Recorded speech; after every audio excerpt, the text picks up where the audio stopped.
Hi everyone, welcome back to the channel. मैं वरुण त्यागी, आपका दोस्त, आपका well wisher again Varun Tyagi classes में आप सभी का बहुत बहुत स्वागत करता हूं। दोस्तों, आज की इस वीडियो में मैं आपके 4 मार्क्स बिल्कुल 110% पक्के करने वाला हूं, क्योंकि इस वीडियो में मैं आपके सामने बैलेंस शीट का टॉपिक लाया हूं। राइट, आपके एग्जाम्स में इशू ऑफ शेयर चैप्टर में से 4 मार्क्स में एक बैलेंस शीट आती है, और बैलेंस शीट भी किस टाइप की, आपको फुल फ्लैश बैलेंस शीट की 110% नॉलेज होनी चाहिए। और मैं इस वीडियो में आपके सामने स्टार्टिंग टू एंड जिस तरीके से बैलेंस शीट लेके आया हूं, इनिशियल स्टेज पे हमारी बैलेंस शीट इजी होगी, लेकिन जो लास्ट वाली बैलेंस शीट होगी, उस लास्ट वाली बैलेंस शीट में मैंने शेयर्स को फॉरफिट भी किया है और रीइश्यू भी किया है, और जितने शेयर्स हमारे अनपेड शेयर्स थे उससे कम शेयर्स को मैंने फॉरफिट किया है, यानी कि पार्टली शेयर्स फॉरफिट हैं और पार्टली रीइश्यू हैं। तो उस केस में आप बैलेंस शीट को कैसे कैसे मेंटेन करोगे, तो आज की इस वीडियो पे आप समझोगे। Right, so without wasting any time let's start this video.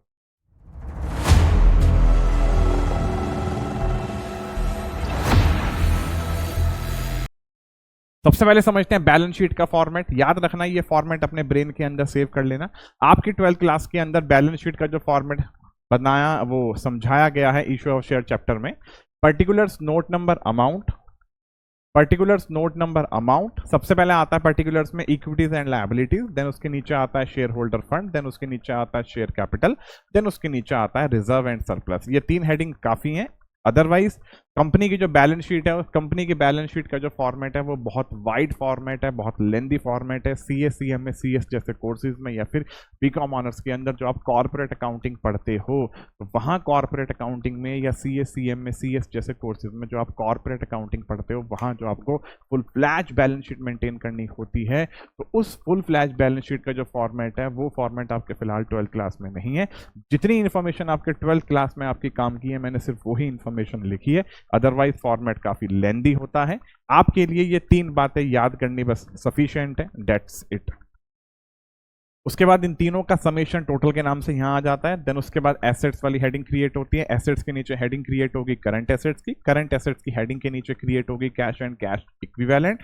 Then उसके नीचे हेडिंग क्रिएट होगी नॉन करंट एसेट्स, और उसके नीचे भी 2 हेडिंग क्रिएट होंगी, टेंजिबल और इनटेंजिबल एसेट्स। आप यकीन भी नहीं करोगे, इस तरीके का भी फॉर्मेट आपकी बुक में नहीं है, जहां आपको इस चैप्टर के अंदर कैश एंड कैश इक्विवेलेंट तो चलो है भी, लेकिन टेंजिबल एसेट्स, इनटेंजिबल एसेट्स की इंफॉर्मेशन भी दी गई है। लेकिन मैं आपसे इतना कहूंगा, अगर आपके एग्जाम में इशू ऑफ शेयर चैप्टर से रिलेवेंट बैलेंस शीट आती है, तो आप ऐसे करके फॉर्मेट बना लेना। राइट, तो इस एसेट साइड का समेशन यहां टोटल आ जाएगा, लायबिलिटी साइड का समेशन यहां टोटल आ जाएगा। आपको इशू ऑफ शेयर चैप्टर की बैलेंस शीट में मोस्ट इंपॉर्टेंट जो अमाउंट कैलकुलेट करना है, वो ये इशू ऑफ शेयर का अमाउंट, सॉरी शेयर कैपिटल का अमाउंट कैलकुलेट करना है, कि कंपनी ने अपने शेयर होल्डर्स को कितने अमाउंट से मालिकाना अधिकार दिया है, कंपनी ने अपने शेयर होल्डर की कितनी इन्वेस्टमेंट को एक्सेप्ट किया है, कंपनी के शेयर होल्डर्स की कितनी कैपिटल कंपनी के अंदर मानी जाएगी, जिस कैपिटल के ऊपर कंपनी अपने शेयर होल्डर्स को डिविडेंड पे करेगी,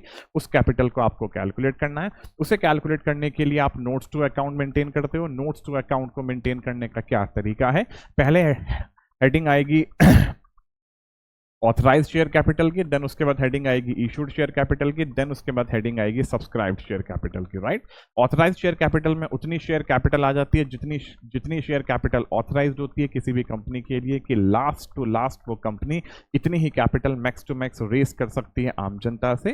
राइट, तो ऑथराइज्ड शेयर कैपिटल में आप रजिस्टर्ड शेयर कैपिटल को ही मेंशन करते हो। अगर क्वेश्चन के अंदर रजिस्टर्ड शेयर कैपिटल हो तो आप साफ साफ यहाँ पे मेंशन कर देना, अदरवाइज रहने देना। एग्जाम्पल के तौर पे कहता हूँ कि मान लो कंपनी ऑथराइज्ड है 1 लाख शेयर्स को इशू करने के लिए, लेकिन कंपनी ने 1 लाख में से 80,000 शेयर्स को ही इशू किया है, तो आप यहाँ क्या मेंशन करोगे कि 1 lakh equity shares at the rate of ₹10 each, यहाँ पे आ जाएगा 10 लाख, और इशूड शेयर कैपिटल की हेडिंग के नीचे आ जाएगा 80,000 equity shares at the rate of ₹10 each, 8 lakh. Right, ना तो आपको ये अमाउंट यहाँ उतारना है, ना ये इशूड शेयर कैपिटल का अमाउंट यहाँ उतारना है। आपको तो सिर्फ और सिर्फ मतलब है सब्सक्राइब्ड शेयर कैपिटल के अमाउंट से, और सब्सक्राइब्ड शेयर कैपिटल के अमाउंट को भी 2 पार्ट्स में डिवाइड किया गया है, सब्सक्राइब्ड एंड फुल्ली पेड और subscribe but not fully paid. Right, तो आपको मैं अभी आपके सामने जो भी प्रैक्टिकल क्वेश्चंस लेके आऊंगा, इन सभी प्रैक्टिकल क्वेश्चन में मैं आपको समझाऊंगा कि ये सब्सक्राइब्ड शेयर कैपिटल आखिर कैलकुलेट कैसे होती है। राइट, तो इस फॉर्मेट को अपने ब्रेन में 110% सेव कर लेना, और इतना याद रखना, जब भी बैलेंस शीट का क्वेश्चन आए पहले तो ये फॉर्मेट आपके ब्रेन में सेव होना चाहिए। उसके बाद बैलेंस शीट के जो भी प्रैक्टिकल क्वेश्चन आपके एग्जाम में आता है, मैंने जिस तरीके से बैलेंस शीट को कुछ पार्ट्स में डिवाइड किया, पार्ट्स तो नहीं कुछ टाइप्स में डिवाइड किया है, आपको अपने एग्जाम में बैलेंस शीट में जो इंफॉर्मेशन गिवन होगी उस इंफॉर्मेशन को इन पार्ट्स के साथ रिलेट करना है, जो मैंने यहाँ पे part 1, part 2, part 3, part 4, part 5 और लास्ट पार्ट 6 मैंने समझाया है। बहुत ईजी है, आप चुटकियों में चीजें समझ जाओगे। पार्ट 1 पे आ जाओ सबसे पहले।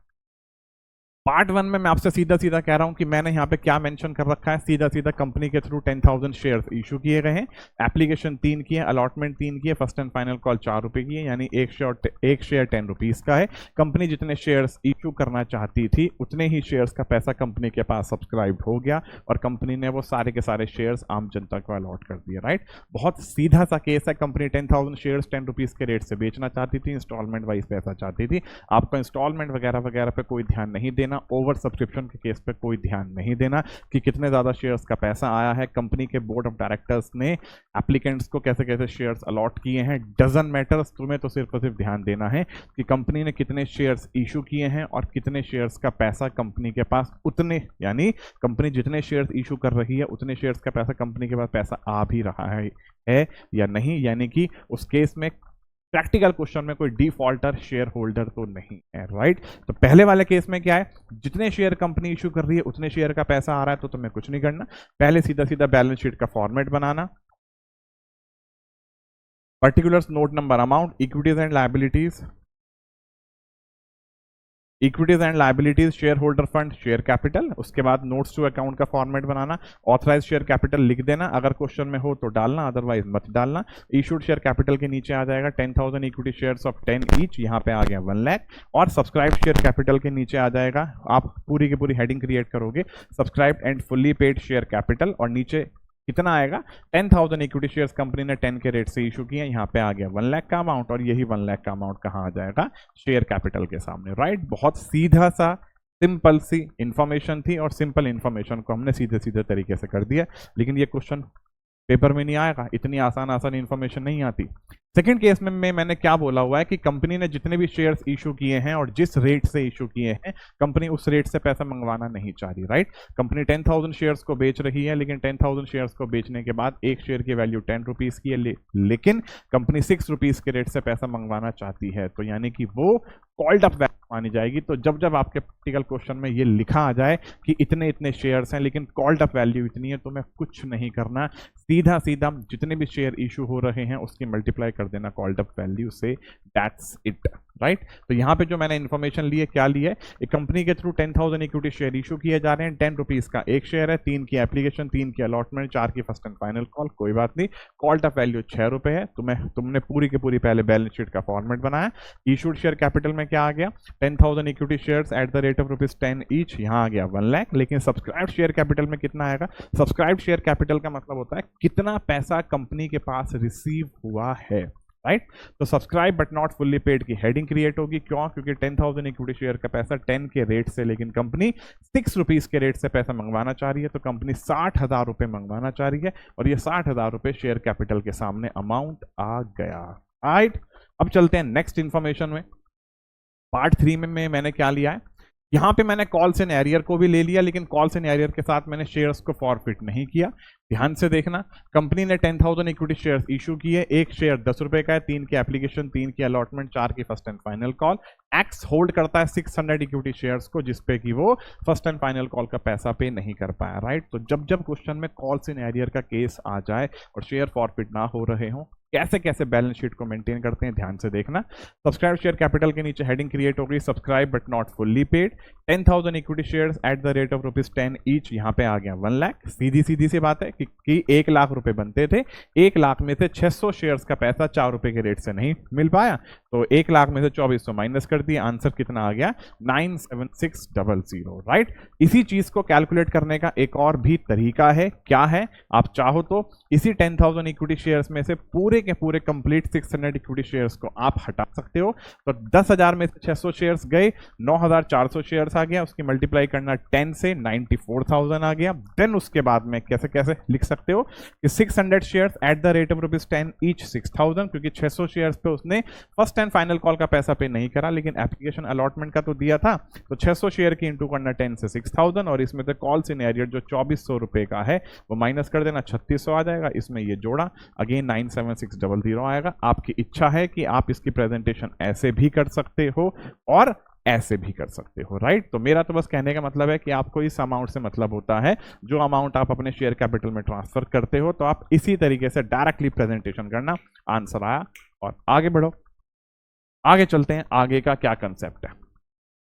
पार्ट 4 में मैंने आपके सामने क्या लिया है, शेयर्स कॉल्स इन एरियर भी हैं और शेयर फॉरफिट भी हो रहे हैं। मतलब कि कंपनी 10,000 शेयर बेचना चाहती है 10 रुपए के रेट से, लेकिन एक शेयर होल्डर ऐसा निकला जो 600 शेयर्स पे ना तो उसने first and final call money पे करी और उसके 600 शेयर्स को फॉरफिट कर लिया गया, राइट। अब यहाँ शेयर फॉरफिट एक शब्द लिखा गया है, तो हमेशा से याद रखना, अगर शेयर फॉरफिट शब्द लिखा जाएगा प्रैक्टिकल क्वेश्चन में, तो आप सबसे लास्ट में यहाँ क्या चीज, इसे शेयर फॉरफिट के अमाउंट को ऐड करके जरूर दिखाओगे, याद रखना, राइट। इसकी प्रेजेंटेशन कैसे कैसे करेंगे, सब्सक्राइब शेयर कैपिटल की हेडिंग आ गई, इससे ऊपर हेडिंग ऑथराइज्ड और इशूड की भी डालोगे, लेकिन ऑथराइज्ड इशूड की हेडिंग मैं बार बार मैंने यहाँ पे नहीं डाली, और मैंने पहले से ही बैलेंस शीट का फॉर्मेट यहाँ पे बना के आपको दिखा दिया। अगर मैं आपके सामने करा के दिखाता तो वीडियो बहुत लेंदी हो जाती। आपको तो सिर्फ और सिर्फ मतलब है एक इंफॉर्मेशन से, आपको तो ये चीजें सीखनी है कि ये चीज यानी बैलेंस शीट कैसे कैसे मेंटेन की जाती है, राइट। तो subscribe but not fully paid के नीचे हेडिंग क्रिएट क्या करोगे, 10,000 इक्विटी शेयर्स में थे, सबसे पहले तो उन शेयर्स को माइनस करना जितने शेयर्स पे कोई भी शेयर होल्डर डिफॉल्ट हो चुका है, जितने शेयर्स पे एक शेयर होल्डर डिफॉल्टर क्रिएट हो चुका है। शेयर होल्डर 10,000 शेयर्स में से 600 शेयर्स का पैसा पे नहीं कर पाया था, तो 9,400 इक्विटी शेयर्स की मल्टीप्लाई करी 10 से, कितना आ गया 94,000।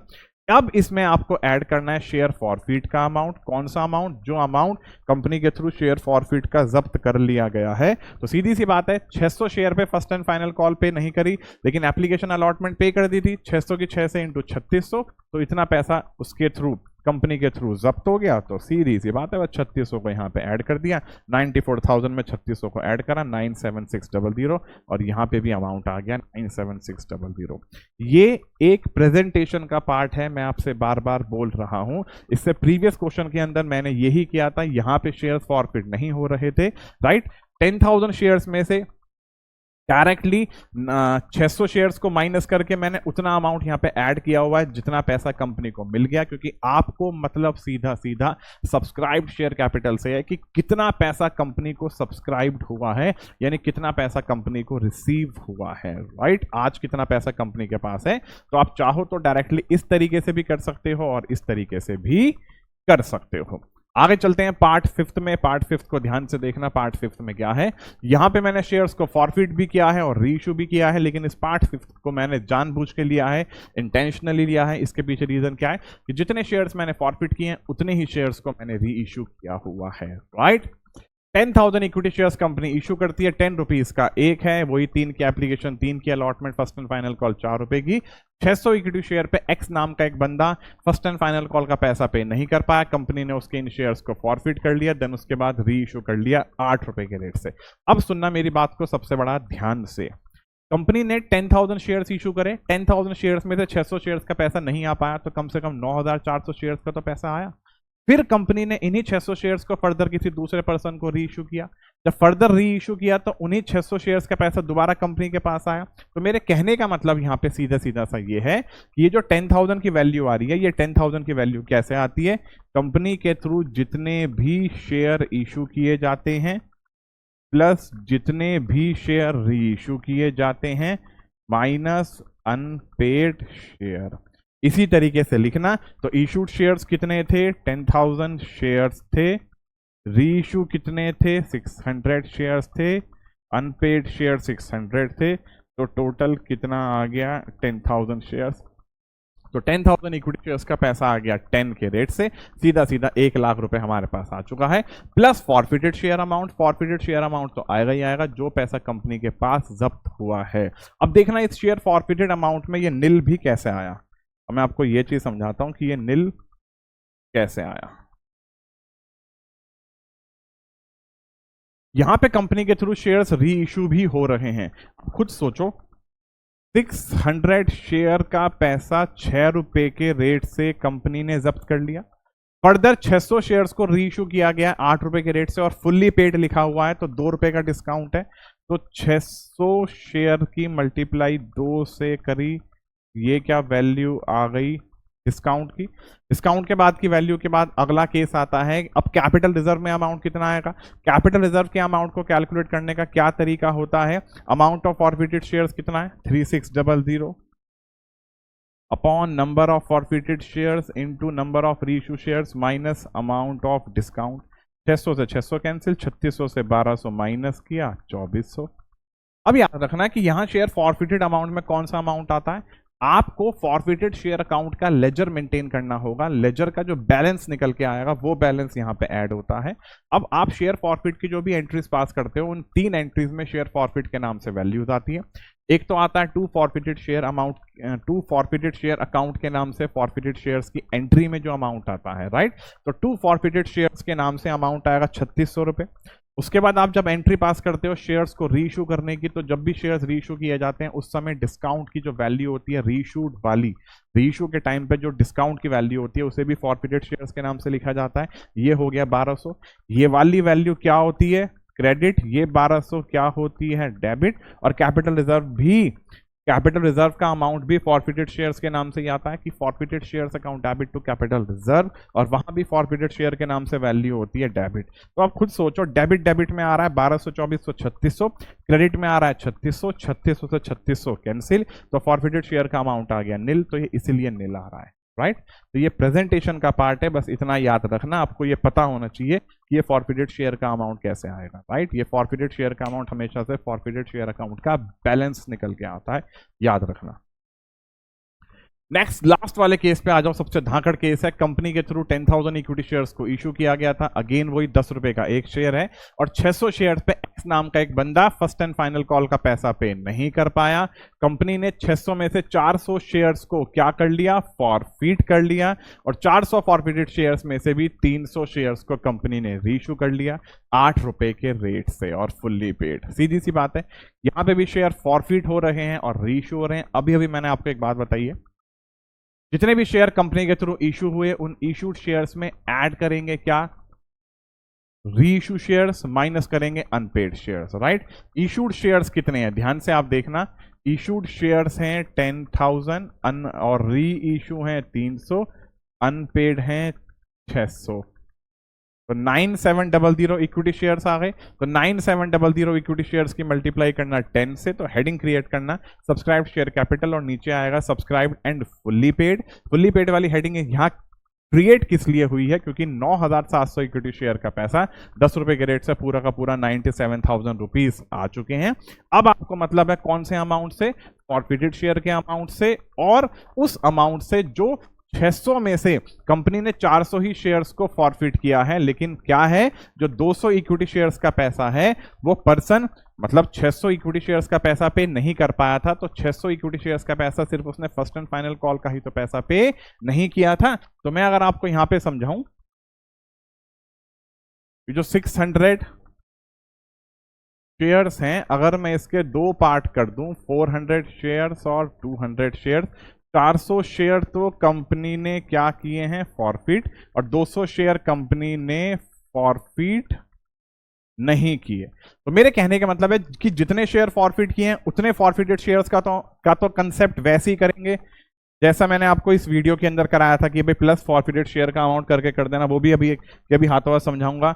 और जिन 200 शेयर्स का पैसा कंपनी के पास नहीं आया उसमें से 200 शेयर का पैसा कंपनी के पास एप्लीकेशन भी आ चुकी है और अलॉटमेंट भी आ चुकी है। कितना है 600 1200 रुपए कंपनी के पास आए हुए हैं। तो जब 1200 रुपए कंपनी के पास आए हुए हैं तो यहां पे आ गया 1200। किस तरीके से लिखा गया है कि subscribe but not fully paid 200 equity shares of 10 each 2000 minus कर दिया कॉल्स इन एरियर 800 रुपए, 1200 रुपए आ गया। अब आप क्या ऐड करोगे, फॉरफिटेड शेयर का अमाउंट। फॉरफिटेड शेयर का अमाउंट भी कैसे कैसे कैलकुलेट होगा, अगेन आपके थ्रू फॉरफिटेड शेयर्स का लेजर मेंटेन किया जाएगा। फॉरफिटेड शेयर्स के लेजर को मेंटेन करने के बाद जो बैलेंस आएगा, तो लेजर चाहे मेंटेन करो या ना करो, क्योंकि आप तो भाई बैलेंस शीट मेंटेन कर रहे हो, तो आपको तो मतलब है सिर्फ और सिर्फ इस अमाउंट से। इस अमाउंट को कैसे कैसे कैलकुलेट करोगे इसे आप देख सकते हो। ध्यान से देखना कैसे कैसे करेंगे। आप फॉरफिटेड शेयर्स की एंट्री पास करोगे, आप जो भी एंट्री पास करते हो उस एंट्री में लिखते हो to forfeited shares. To forfeited shares के सामने कौन सी वैल्यू आएगी? कंपनी ने 400 इक्विटी शेयर्स को फॉरफिट किया है, क्यों? क्योंकि फर्स्ट एंड फाइनल कॉल का पैसा पे नहीं हुआ, तो फर्स्ट एंड फाइनल कॉल का पे नहीं हुआ, लेकिन एप्लीकेशन अलॉटमेंट तो आई है। एप्लीकेशन अलॉटमेंट मिला के 6 रुपए की है, 6 चौक 24, तो यहाँ पे तो कितना आएगा? 2400। अब कंपनी ने 300 इक्विटी शेयर्स को रीइश्यू किया है 8 रुपए के रेट से, तो 2 रुपए का डिस्काउंट है, तो यहां डिस्काउंट की वैल्यू कितनी आ गई? 300 शेयर पे 2 के रेट से 600। कैपिटल रिजर्व का अमाउंट कितना आएगा? Amount of forfeited shares upon number of forfeited shares into number of reissue shares minus discount. 20 से 20 कैंसिल, 6 4 की 6 से इंटू इतना, 6 3 18 माइनस 600 1200। तो कैपिटल रिजर्व का अमाउंट कितना आ गया? 1200। अब आप ये चीज सोचो, डिस्काउंट भी क्या होता है? एंट्री में डेबिट, फॉरफिटेड शेयर्स के नाम से 1200 क्या होता है? डेबिट, और 2400 फॉरफिटेड शेयर्स के नाम से होते हैं क्रेडिट। तो क्रेडिट 2400 है, डेबिट डेबिट 1200 600 1800, तो यानी कि 2400 में से 1800 माइनस कर दो, कितना आ गया? 600। तो यहां पे फॉरफिटेड शेयर्स अमाउंट के नाम से क्या आ गया?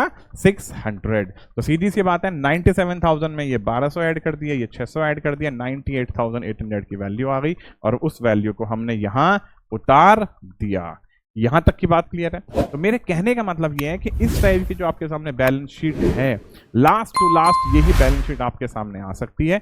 मैंने इस वीडियो के थ्रू पहले से ही बैलेंस शीट मेंटेन की हुई थी। पहले से ही बैलेंस शीट मेंटेन करने का सीधा सीधा सा एक ही रीजन है कि अगर आपके सामने बैलेंस शीट एक एक लाइन लिख लिख के कराऊंगा तो फैक्ट बात है वीडियो का की लेंथ बहुत लेंदी हो जाएगी। दूसरी बात, मैंने बैलेंस शीट को जिन पार्ट्स के अंदर डिवाइड किया है उन पार्ट्स को ही ब्रेन के अंदर बिठा लेना। पहला पार्ट तो सीधा सीधा सा ये है कि सीधी सी इंफॉर्मेशन है, जितने शेयर इशू करें उतने शेयर का पैसा आ गया, सीधी सीधी वैल्यू डाल दी। सेकंड केस क्या था? जितने शेयर कंपनी इशू कर रही है, जिस रेट से इशू कर रही है, लेकिन कंपनी ने उस रेट से पैसा नहीं मंगवाया, वहां कॉल्ड अप वाली वैल्यू आ गई थी, तो आपने जितने शेयर्स इशू थे उसकी मल्टीप्लाई कॉल्ड अप वैल्यू से करी, सीधा सीधा अमाउंट बैलेंस शीट में आ गया, राइट। तीसरे केस में क्या था? कॉल्स इन एरियर अराइज हो गया था। कॉल्स इन एरियर वाले केस में भी कैसे कैसे करेंगे? जितने शेयर्स इशू थे उसमें से माइनस कर दिया था जितने शेयर का पैसा नहीं आ पाया, तो जितने शेयर का पैसा आ गया उसकी मल्टीप्लाई कर दी जितने का एक शेयर है, ऐसे ऐसे। तो मेरा आपसे मोटा मोटा कहने का मतलब ये है कि आपको अपने प्रैक्टिकल क्वेश्चन में जिन बातों के ऊपर ध्यान देना है वो सिर्फ ये देखना है कि यहाँ पे कॉल्ड अप वाला केस तो नहीं आ गया। कॉल्स इन एरियर है तो कॉल्स इन एरियर के साथ साथ शेयर्स फॉरफिट हो रहे हैं या फिर नहीं। उसके बाद शेयर्स अगर फॉरफिट होते हैं तो शेयर्स फॉरफिट के बाद री इशू हो रहे हैं या फिर नहीं। और लास्ट केस है कि जब शेयर फॉरफिट भी हो रहे हैं और री इशू भी हो रहे हैं तो कितने शेयर्स फॉरफिट हैं और कितने शेयर्स री इशू हैं, राइट। तो ये जो लास्ट वाला मैंने आपको केस समझाया था, इससे हटके कोई भी आपके सामने केस नहीं आएगा। आपके एग्जाम में प्रैक्टिकल क्वेश्चन इस टाइप से भी आ सकता है कि समथिंग शेयर्स तो प्रेफरेंस शेयर्स हैं और समथिंग शेयर्स इक्विटी शेयर्स हैं।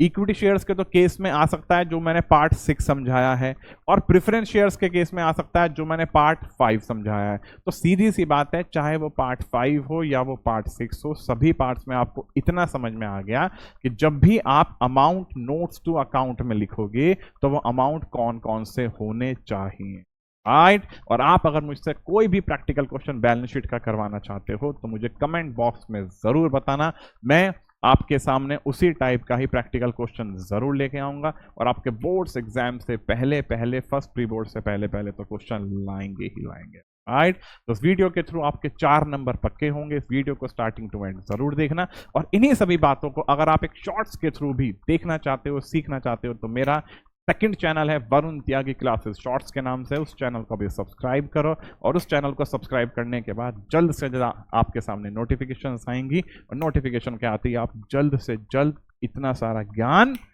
गेन करोगे, राइट। तो मिलता हूं बहुत जल्द एक और नई वीडियो के साथ, जिस नई वीडियो में मैं आपके सामने नया चैप्टर लेके आऊंगा, क्या?